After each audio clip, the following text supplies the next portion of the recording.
Hello friends, welcome to our channel crypto with Vishal. आज के video में बात करेंगे गाइस बाइनेंस के बारे में। जो चीज़ें हुई हैं बाइनेंस की, उसके बाद अभी बाइनेंस के साथ क्या चीज़ें चल रही हैं, एफटीएक्स के बारे में बात करेंगे, बीयूएसडी का इंपॉर्टेंट अपडेट है और बात करेंगे डॉज कॉइन के बारे में। सबसे पहले चलते हैं मार्केट में क्या चल रहा है, उसके बाद हम चीज़ों को कवर करते हैं। सबसे पहले बात करते हैं क्या चल रहा है मार्केट में। तो मार्केट कैप 0.8% डाउन है। वॉल्यूम के बारे में बात करें 5.8% डाउन है। इनफ्लो का एक डेटा का रात 12 बजे से अब तक हमें देखने को मिला है 1143 बीटीसी और कल के दिन 3 इनफ्लो के डेटा हमारे सामने यहाँ पे आए हैं। टोटल अप्रॉक्सीमेट 4000 बीटीसी का इनफ्लो कल देखने को मिला है। फियर एंड ग्रीड इंडेक्स की बात करें तो हम लोग है 74 पे ग्रीड में, और अगर आप देखें फियर एंड ग्रीड इंडेक्स को तो इस पूरे साल का हाईएस्ट लेवल का जो है फियर एंड ग्रीड इंडेक्स हमें यहाँ पे देखने को मिल रहा है। मतलब जो सेंटिमेंट है वो बहुत ज़्यादा बुलिश यहां पे दिखाई दे रहा है। मार्केट के बारे में बात करें तो बीटीसी 0.81% डाउन और इथीरियम 1.06% डाउन दिखाई दे रहा है। बिटकॉइन के चार्ट के बारे में बात करें तो चार्ट, ये जो ट्रेंड लाइन है हमारी, ये अपने हालात जो है रेजिस्टेंस लाइन, ये अब यहाँ पे बता रही है। और अगर वन डे का चार्ट करें तो बहुत अच्छे तरीके से बता रही है ये कि मार्केट में क्या चल रहा है। जो इंपॉर्टेंट लाइन थी, एरिया था हमारा 38,000 का, वो फिलहाल ब्रेक नहीं हो रहा है।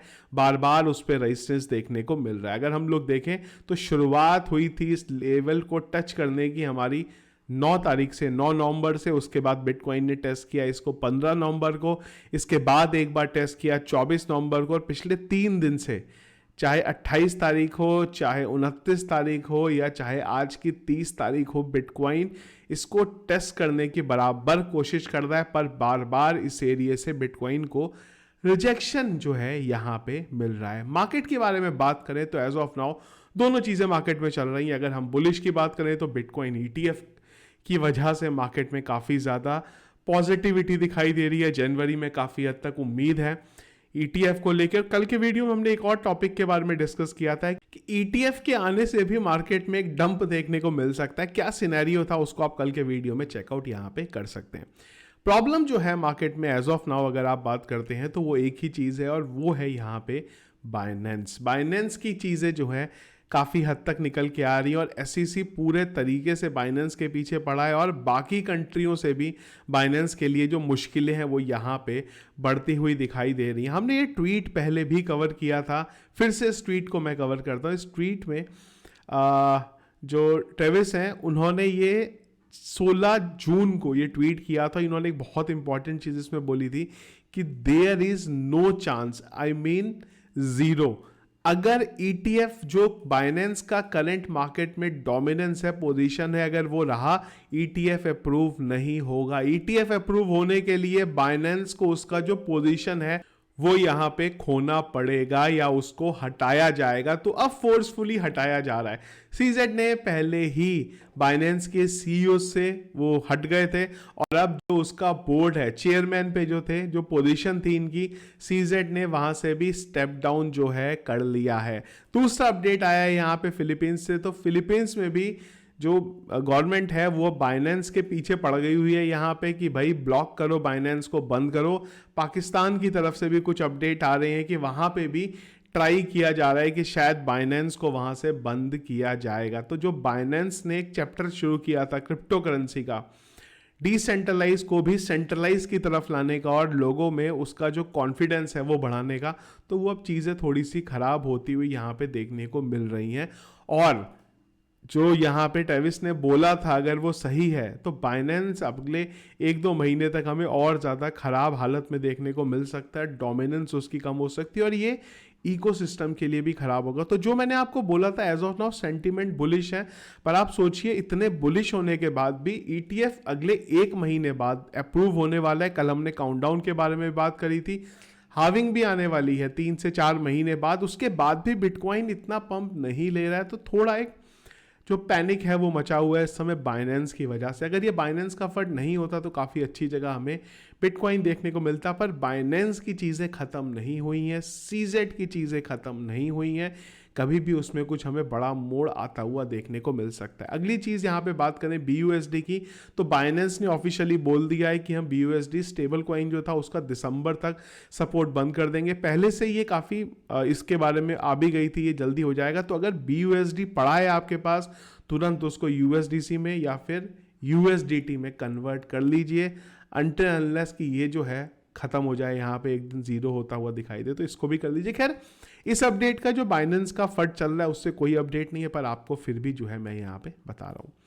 इसके अलावा FTX के पास भी $183 मिलियन का जो क्रिप्टो पड़ा था उसको सेल करने की उनको परमिशन मिल गई हुई है। यहाँ पे हम लोग बात कर रहे हैं यहाँ पे ग्रे स्केल के जो बिटकॉइन ट्रस्ट है उसके बारे में बात कर रहा हूँ, तो ये भी मार्केट में आता हुआ देखने को मिलेगा। हल्का फुल्का पैनिक मच सकता है इससे, पर कोई बहुत ज़्यादा मुझे नहीं लगता है पैनिक मचेगा यहाँ पे। सॉरी, मैं क्रिप्टो के बारे में बात नहीं कर रहा था। जो 183 मिलियन के जो एसेट्स पड़े हैं इनके पास, ट्रस्ट वाले जो ग्रे स्केल बिटकॉइन ट्रस्ट के एसेट्स हैं, उसके बारे में हम लोग यहाँ पे बात कर रहे थे। एक बार ऑन चेन डेटा की भी अगर हम लोग बात करें, तो मैंने कल भी आप लोगों को बताया था, तो आज मैं अगर बताऊं अभी क्या करंट पोजीशन चल रही है, तो आप देखिएगा कि जो बड़ा जो अमाउंट है ना 10 मिलियन से ऊपर वाला, वो यहाँ पे अब बड़ा है।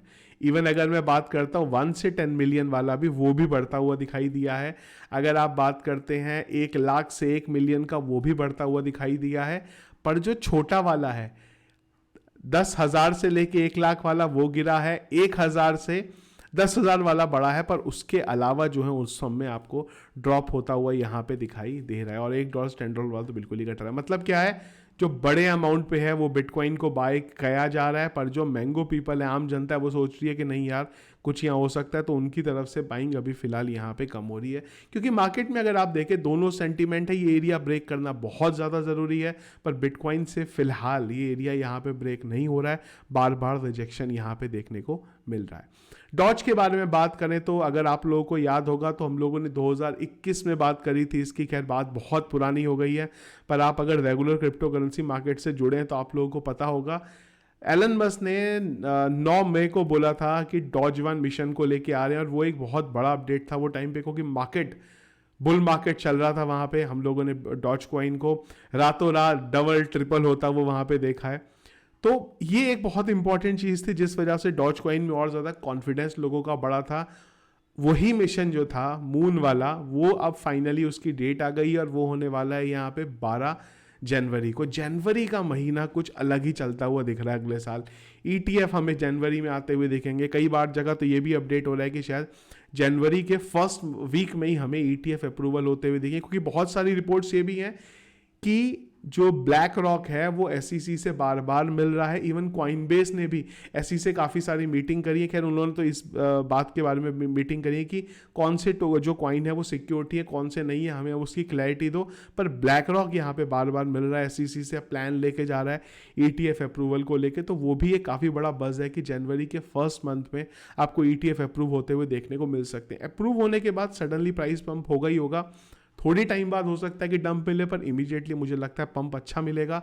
और शायद डॉज का वो जो मिशन है उस वजह से डॉज कॉइन में भी एक अच्छी रैली देखने को मिली। हम लोग काफ़ी टाइम से डॉज के बारे में वेट कर रहे हैं। काफ़ी सारी बाइंग मैंने ऑलरेडी डॉज में करी हुई है, मैंने आप लोगों को वीडियो में भी दिखाया था। तो इसी चीज़ का वेट है कि थोड़ा रिकवरी डॉज में हमें दिखाई दे, तो उसके बाद थोड़ा प्रॉफिट जो है अपना यहाँ पे निकाल सके। एक और बात के साथ वीडियो में आज का ख़त्म करना चाहूँगा। अगला बुल रन जो होने वाला है वो बहुत अलग होने वाला है।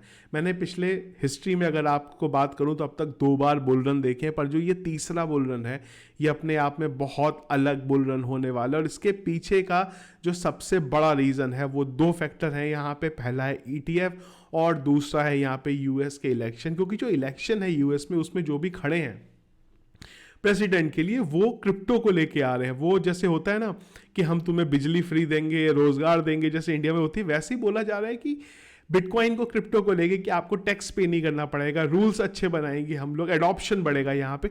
तो वो बहुत बड़ा गेम है। और दूसरा ETF आने से किस तरीके से पैसा आएगा मार्केट में, क्योंकि अब हम लोगों ने देखा है बिटकॉइन को 69,000 से हम लोगों ने $15,000 पे आता हुआ देखा। तो शायद इतना बड़ा डंप आपको अब होता हुआ ना दिखे अगले बुल रन के अंदर। तो हो सकता है ये जो बुल रन आने वाला है ये अपने आप में बहुत अलग लेके आए, जहां पे प्राइस बहुत पंप होता हुआ हमें दिखाई दे, और उसके बाद हो सकता है प्राइस उस गति से ना बढ़े जिस स्पीड से इस बार हमें बढ़ता हुआ देखने को मिल सकता है, क्योंकि ये बुल रन के बाद जो अगला बुल रन होगा उसमें रेगुलेशंस भी काफ़ी हद तक आ गई होंगी। एक बेसिकली जो रिपोर्ट मैंने पढ़ी थी उसके अकॉर्डिंग 27-28 तक, 2027-28 तक ग्लोबल लेवल पे हमें रेगुलेशंस आती हुई दिखेगी। तो इसका मतलब जो नेक्स्ट के बाद जो अगला बुल रन आने वाला है वहाँ पे रेगुलेशंस भी काफ़ी हद तक होंगी। तो हो सकता है कि तब हमें इतनी चीज़ें होती हुई ना दिखाई दे। तो ये आखिरी मौका भी है बुल रन में अच्छे पैसे कमाने का क्रिप्टो करेंसी के थ्रू, क्योंकि इसके बाद रेगुलेशंस की वजह से काफ़ी चीज़ें जो है मुझे लगता है चेंज हो जाएंगी मार्केट के अंदर। तो जैसे हमारा आज का वीडियो और मार्केट अपडेट्स जो अभी तक चल रहे हैं, इसके अलावा और कुछ रहा अगर दिन भर तो वो हम डिस्कस करेंगे टेलीग्राम चैनल पे, जिसके लिए टेलीग्राम का चैनल अगर आप लोगों ने ज्वाइन नहीं किया जरूर ज्वाइन करिएगा, लिंक वीडियो के डिस्क्रिप्शन पे मिल जाएगा। डॉज कॉइन को लेके आपका क्या राय है, क्या सोचना है, और आपकी डॉज कॉइन की किस प्राइस पे बाइंग थी वो कमेंट बॉक्स में मुझे जरूर बताइएगा। तो वीडियो पसंद आया इसको लाइक और शेयर जरूर कीजिएगा। चैनल में अगर आप नया फर्स्ट टाइम वीडियो देख रहे हैं जरूर चैनल को सब्सक्राइब कर लीजिएगा। Thank you friends.